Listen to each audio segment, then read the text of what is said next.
इस मुस्लिम देश के समुद्र में मिला प्राचीन हिंदू मंदिर और अकूत खजाने से लदा जहाज, जो दिखाता है सनातन की महिमा की प्रामाणिकता और दुनिया भर के हिंदू धर्म का विस्तार। गीजा की पिरामिड से भी पहले का है इस मंदिर का इतिहास, जिसके मिलने के बाद मिस्र के अस्तित्व पर उठने लगा है सवाल। दुनिया भर के इस्लामिक देशों में है चिंता का माहौल। सनातन के सबूतों ने मचा दिया है मुसलमानों के बीच भौकाल।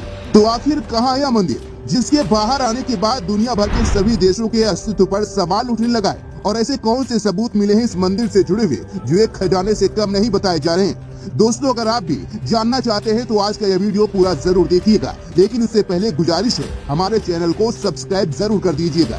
दोस्तों, दुनिया भर में सबसे तेजी से बढ़ता हुआ धर्म भले इस्लाम हो, क्योंकि इस्लाम और ईसाई दो ऐसे धर्म हैं जो एक ईश्वर को मानते हैं और अपने धर्म को बढ़ावा देने के लिए किसी भी हद तक जा सकते हैं। लेकिन आज भी दुनिया का सबसे शांतिप्रिय धर्म हिंदू धर्म माना जाता है और दुनिया भर के लगभग 52 देश में हिंदू धर्म को मानने वाले लोग रहते हैं। लेकिन धीरे धीरे समय के बदलाव के साथ दुनिया भर के लगभग सभी देशों में हिंदू धर्म के प्रमाण और उनसे जुड़े हुए सबूत मिलने लगे, फिर चाहे वह देश पूरे तरीके से इस्लामिक देश ही क्यों न हो। अब आप मिस्र की सभ्यता को ही देख लीजिए। इजिप्ट में सबसे पहले ईसाई धर्म का विकास हुआ था और यहाँ पर रहने वाले लोगों को जबरन डरा धमका कर उनका धर्म परिवर्तन कराया गया था।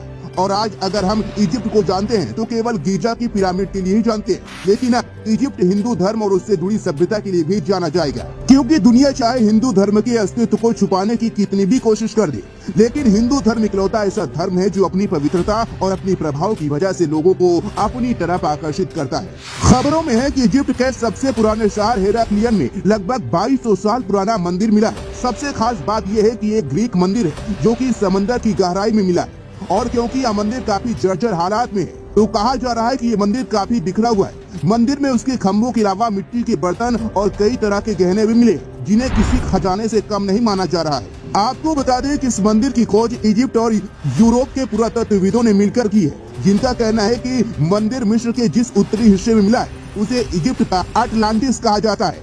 इजिप्ट भले ही आज एक मुस्लिम देश है, पर आज से हजारों साल पहले उसकी पहचान मंदिरों के देश के तौर पर हुआ करती थी। लेकिन समय के साथ मुस्लिम आक्रांताओं और मुस्लिम धर्म के ठेकेदारों ने जबरन लोगों का धर्म परिवर्तन कराया और पूरे के पूरे देश को इस्लामिक देश बना दिया।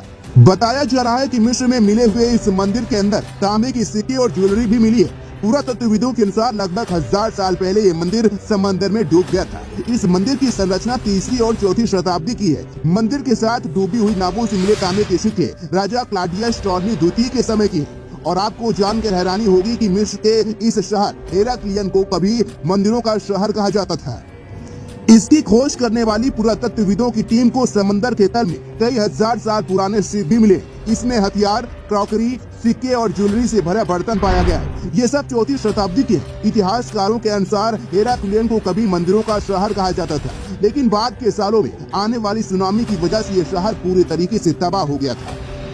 राजा क्लॉडियस टॉलेमी द्वितीय के राज में ये शहर अपने चरम उत्कर्ष पर था। उन्होंने इस शहर को बेहतर ढंग से आबाद किया था। हजारों साल पहले इस शहर को इजिप्ट की व्यापारिक राजधानी माना जाता था।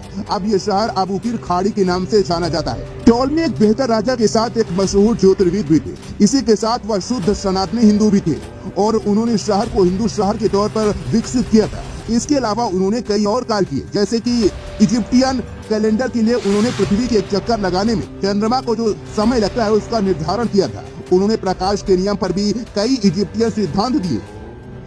भूगोल और विज्ञान के क्षेत्र में उन्होंने अहम योगदान भी दिया। अपने राज के दौरान उन्होंने इजिप्ट में कई मंदिर बनवाए। उनके समय में इजिप्ट आर्थिक तौर पर काफी मजबूत हुआ करता था। एक शहर के तौर पर उन्होंने हेराक्लियन का पूरी तरह से कायाकल्प कर दिया। यही वजह है कि उन्हें इस शहर का निर्माता भी कहा जाता है। बताया जा रहा है कि लगभग 4 साल की कड़ी मेहनत के बाद इस शहर को खोजने का काम संभव हो पाया था। इस शहर के कितने भाग पर लोग रहते थे, केवल इसका मानचित्र बनाने में 1 साल से ज्यादा का वक्त लगा था। खोज के दौरान ये बात भी सामने आई कि शहर जब बसाया गया था तब पानी का स्तर उस तट पर लगातार बढ़ रहा था। यही बात शहर के डूबने की वजह बनी।